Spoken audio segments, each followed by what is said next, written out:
Assalamu alaikum, dear students.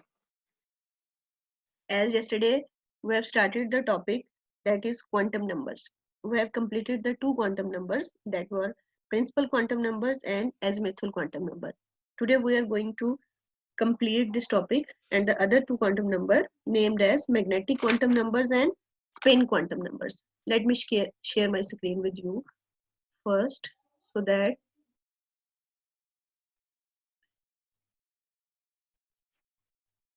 you could see the topic.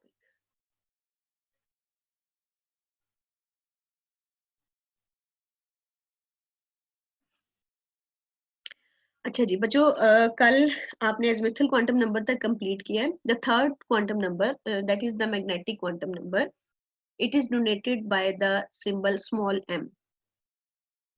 This quantum number basically explains the magnetic properties of an electron.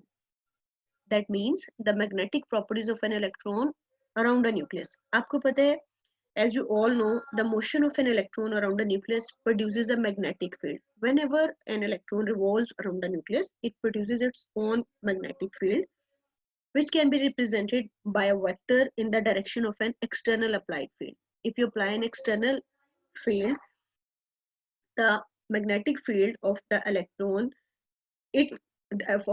itself can be represented by a vector. ठीक है, जैसे कि आप नीचे diagram 1.6 में देख सकते हैं. नंबर 1 पे आप देखें, this vector is 0 for an s orbital because of its spherical symmetry. अच्छा, अब इस तरह से है कि if one orbital have more than one orientation, it's not possible कि अगर आप एक external field apply करें तो वो तमाम के तमाम वेक्टर्स एक ही साइड पे यानी एक ही डायरेक्शन में लाइन अप हो. That mean when there are more than one orbital of a given type, these all vectors cannot line up equally with an external magnetic field. ये जो डिफरेंस है एक ऑर्बिटल की ओरिएंटेशन में, this difference is represented by magnetic quantum numbers, जिसकी value 0 से start होती है and then onward plus minus है. अब हम इसको एक्सप्लेन करते हैं. अगर मैं आपको इस सारी चीज को बहुत सिंपल वर्ड्स में बताऊं तो बेटा ये जो क्वांटम नंबर है that is the magnetic quantum number, ये एक ऑर्बिटल, जैसे कि अगर हम p ऑर्बिटल को सपोज डिस्कस कर रहे हैं, उसकी ऑल पॉसिबल ओरिएंटेशन को एक्सप्लेन करता है. यानी p आपको पता है p x है, p y है और p z है. ठीक है, इसी तरह से d जो है आपको पता है d की पॉसिबल ओरिएंटेशंस 5 है. ठीक है, d x y d y z d z x d x square y square d z square. तो एक ऑर्बिटल की जितनी पॉसिबल ओरिएंटेशन है, those all are explained by this quantum number called magnetic quantum number denoted by the symbol small m. ठीक है बेटा, अब हम इस चीज को एक्सप्लेन करते हैं with the help of the previous two quantum numbers. अब आपको पता है कि when the n is 1, n किसके लिए सिंबल था? प्रिंसिपल क्वांटम नंबर के लिए. तो उसके लिए l 0 था, दैट मीन फर्स्ट ऑर्बिट के अंदर. और जो एजमिथल क्वांटम नंबर था जो आपको क्या बताता था? नंबर ऑफ सबशेल या number of orbital in the orbit, that was 0. That mean first के अंदर एक ही सबशेल है, दैट इज s. अब s की मैग्नेटिक प्रॉपर्टीज या ओरिएंटेशन जो है, उसके लिए जो वेक्टर आप जब आपने एक एक्सटर्नल फील्ड अप्लाई किया, जो वेक्टर है, ठीक है, दैट इज 0. जैसे कि आपको l जिसके नीचे 0 लिखा हुआ है वो 1 नजर आ रहा है, that mean s orbital is of spherical shape. ठीक है, और बहुत सादा लफ्जों में मैंने जैसे आपको बताया, it will explain the spatial orientation of the orbit, space में जो भी उसकी ओरिएंटेशन है. ठीक है, so this quantum number basically defines the special orientation of the orbital. मैंने इसको लिख भी दिया है. ठीक है, इसके बाद अब हम आते हैं n2 पे, यानी जब आपके पास जो ऑर्बिट है वो सेकंड है. ठीक है, तो उसके लिए अगर आपको याद हो तो l की वैल्यू जो हमने कल डिस्कस की थी वो क्या थी? 0 +1 -1. ठीक है, यानी हमारे पास l की जो वैल्यू थी that was 0 and 1. Sorry, l की वैल्यू क्या थी? 0 एंड 1. यानी सेकंड शेल के अंदर दो सब शेल हैं, s और p. ठीक है, अब p की ओरिएंटेशन देखते हैं बेटा.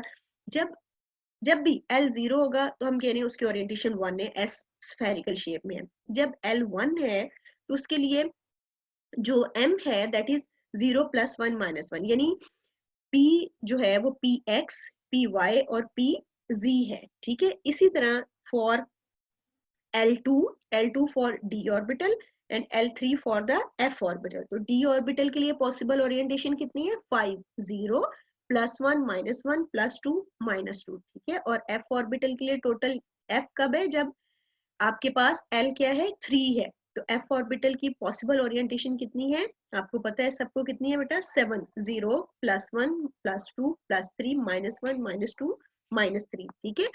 तो जो मैग्नेटिक क्वांटम नंबर है, ठीक है, it basically explain the all possible orientation of the given orbital, ठीक है। अब हम इसकी नेक्स्ट जो है वो कैलकुलेशंस में आपको सिखाती हूँ किस तरह से कर सकते हैं।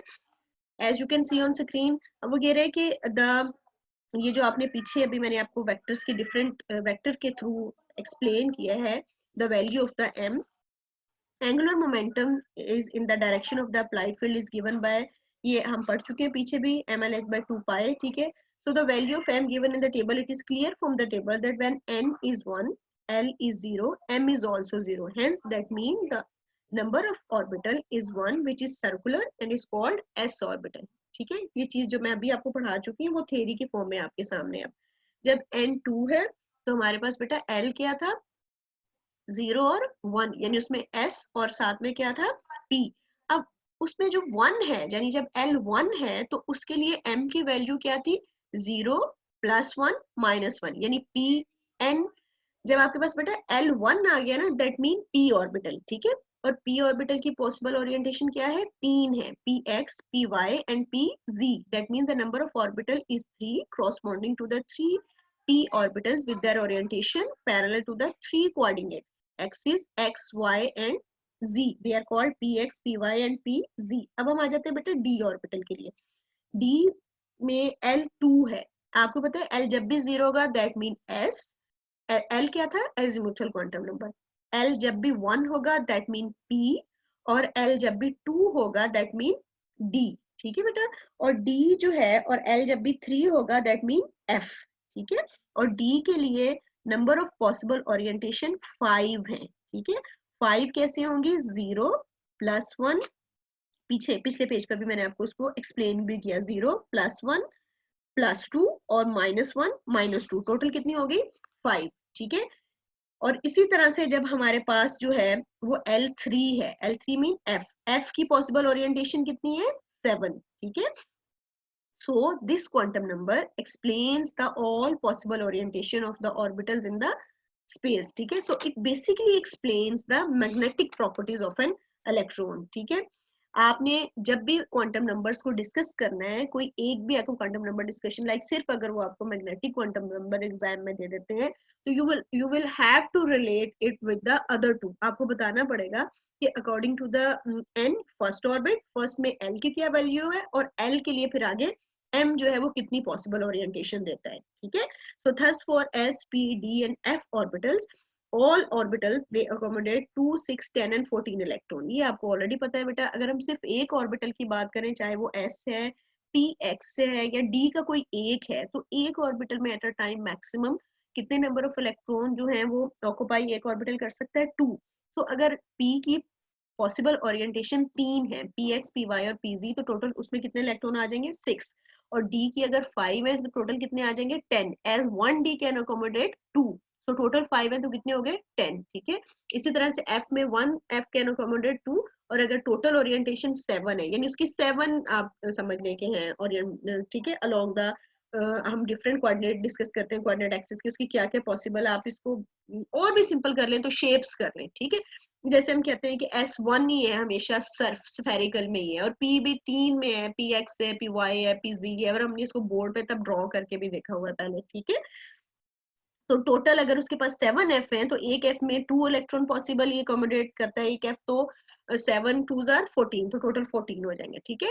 इसके बाद the last quantum number that is a spin quantum number, the symbol of the spin quantum number is small s। अच्छा, ये सबसे इजी क्वांटम नंबर है। This quantum number is associated with the spin off an electron in an atom, ठीक है। किसी भी atom के अंदर इलेक्ट्रॉन की स्पिन क्या है, ठीक है। और आपको पता है electron spin is either in clockwise direction और in anti clockwise direction of the motion. Electron या तो क्लॉकवाइज घूम सकता है या फिर एंटी क्लॉकवाइज जो है वो घूमता है, ठीक है।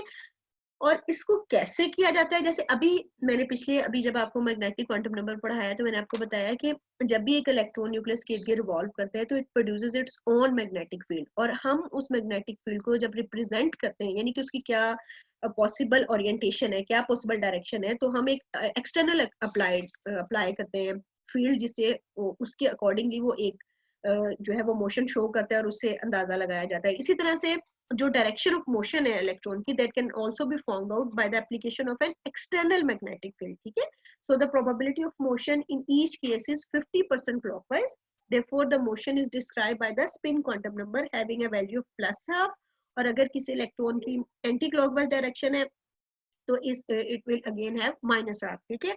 So quantum number it is denoted by small s, and it is also a measure of the number of units of magnetic moment associated with the given electron due to its interaction with the external field externally applied, यानी जब आप उसकी magnetic उसकी जो है वो spin calculate करने के लिए एक्सटर्नली फील्ड जो है वो अप्लाई करते हैं, तो उसमें जितने number of units of magnetic moment associated and that are also explained by spin quantum number, ठीक है। So value of spin quantum number is given by this formula, plus half h over 2 pi, और anti clockwise के लिए minus half h by 2 pi, और ठीक है। और positive value has a lower energy and the negative one has a higher energy, ठीक है। hopefully you have understand the all the quantum numbers. I repeat, जैसे कि आपको लास्ट लेक्चर में भी मैंने बताया है कि जो क्वांटम नंबर्स हैं they basically describe the electron in an atom, किसी भी एटम में एक इलेक्ट्रॉन की कंप्लीट डिस्क्रिप्शन जो है वो इन क्वांटम नंबर से होती है। जैसे एक पर्सन है, उसकी डिस्क्रिप्शन कि इसका क्या नाम है, ये कहाँ पे रहता है, ठीक है, ये क्या करता है, वो सारी उसकी एक आइडेंटिटी, उसकी एक प्रोफाइल है। इसी तरह से एक इलेक्ट्रॉन की एक एटम के अंदर जो कंप्लीट डिस्क्रिप्शन है that is done by these 4 quantum numbers named as principal quantum number, azimuthal quantum number, magnetic quantum number and spin quantum number, ठीक है। मैं जो फर्स्ट वन था principal quantum number, that was denoted by small n, और azimuthal quantum number by small l, और जो आज हमने दो पढ़े magnetic quantum number by small m and spin quantum number by small s, ठीक है। ये क्वेश्चन बेटा आपको एग्जाम में दोनों तरह से आ सकता है, it could be in the form of a long question or it could be in the form of a short question, but as you all very well know कि आपके एग्जाम में मोस्टली शॉर्ट क्वेश्चन के form में, तो आपको कोई एक quantum number may be angular momentum calculate करने के लिए फॉर्मूला, या जैसे मैग्नेटिक क्वांटम नंबर जो है tells about the orientation of the orbital, तो आपसे किसी एक ऑर्बिटल के ओरिएंटेशन के बारे में पूछा जा सकता है। स्पिन क्वांटम नंबर के बारे में कोई सा भी शॉर्ट क्वेश्चन हो सकता है, ठीक है। ये टॉपिक हमारा कंप्लीट हो गया। The next one that we are going to study today is the Hund's rule, ठीक है। Hund's rule as you all very well know, already आपने इसको एफएससी में भी इसको पढ़ा है, यहाँ पे थोड़ी सी उसकी डिटेल है बेटा, ठीक है। Hund's rule, what Hund's rule say? Hund's rule states that electrons are distributed among the orbitals of a subshell in such a way as to give the maximum number of unpaired electrons, ठीक है। यानी whenever we have more than one orbital, we have more than one option for an electron, ठीक है। एक electron के पास एक से ज्यादा ऑर्बिटल्स अवेलेबल हैं, या दो इलेक्ट्रॉन्स हैं और ऑर्बिटल भी जो है वो दो हैं, so तो उनकी डिस्ट्रीब्यूशन इस तरह से होती है, so we can get the maximum number of unpaired electron, यानी electron prefer to live separately in the separate orbital with the same spin rather to live in the same orbital with the opposite spin, यानी उनकी जो है वो according to Hund's rule वो ये कहता है कि इलेक्ट्रॉन जो है ना, अगर उनको डिफरेंट ऑर्बिटल्स अवेलेबल हैं, एक से ज्यादा उनके पास ऑप्शन है, तो वो maximum number of unpaired electron के फॉर्म में रहना पसंद करते हैं विद द सेम स्पिन, ना कि वो ये कि एक ही के अंदर पाए जाते हैं, ठीक है। ये रूल जो है it helps you to find out the electronic configuration, ठीक है। और electronic configuration as you all very well know कि वो है distribution of electron in different orbital. अब जैसे आप सामने स्क्रीन पे देख सकते हैं कि हाइड्रोजन है 1 इलेक्ट्रॉन, तो ये 1s में लाई करता है, हीलियम हैज 2, तो ये दोनों जो है वो 2 चूंकि पहले ऑर्बिट में एडजस्ट हो गया, लिथियम हैज 3, तो 1s and 2s, and beryllium has 4, 1s and 2s, and इसके बाद आपके पास बोरोन है 5, ठीक है, 1s 2s। अब इस तरह से इन सब के अंदर जो है ईच ऑफ द, वो कहते हैं 2p ऑर्बिटल। अब हम कार्बन की बात कर लेते हैं, ठीक है। कार्बन के अंदर टोटल कार्बन का एटॉमिक नंबर क्या है, 6 है, 1s 2s एंड 2p।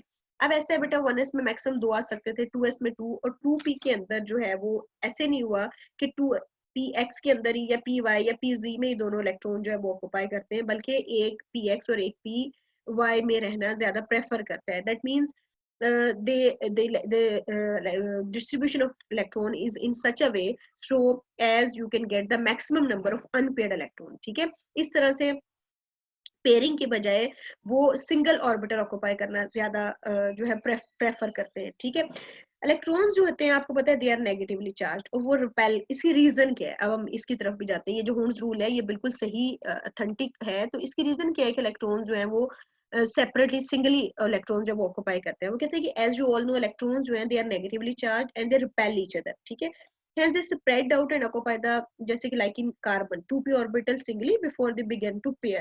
तो अगर वो एक ही में होंगे तो इसमें repulsion ज्यादा होगी, that's why they prefer to spread out. ठीक है, and live in the singly p orbital. ठीक है, so जो pairing है वो जो है वो उसके केस में रिपल्शन जो है वो ज्यादा हो जाएगी. तो that's why they prefer to live in the separate orbital. ठीक है, तो हुन्स रूल की आपने सिर्फ इसके अंदर से डेफिनेशन और कोई एक एग्जांपल, जैसे आप लाइक इसमें कार्बन की कोड कर सकते हैं. इन केस ऑफ नाइट्रोजन आप कोड कर सकते हैं कि नाइट्रोजन के पी में 3 है तो वो तीनों सेपरेट पी में रहते हैं. ठीक है, ऑक्सीजन में आप देखें कि P2P के लिए जो है वो अवेलेबल 4 है, तो वो 3P में पहले सिंगली जब तीनों P ऑक्यूपाई कर लेते हैं देन द फोर्थ वन जो है वो PX में दोबारा आएगा. फ्लोरीन में P के पास 5 है तो पहले सिंगली तीनों P आप फिल अप करेंगे, फिर उसके बाद जो आने वाला वो PX और PY में जाएगा. इसी तरह नियोन में. ठीक है, so this was all about today's lecture. If you have any queries, any question, you can text me in your WhatsApp group. इसके अलावा आप किसी भी वक्त जो है वो मुझे, और इंशाल्लाह हम नेक्स्ट में जब पढ़ेंगे तो उसके अंदर आपके सारे उन क्वेश्चंस को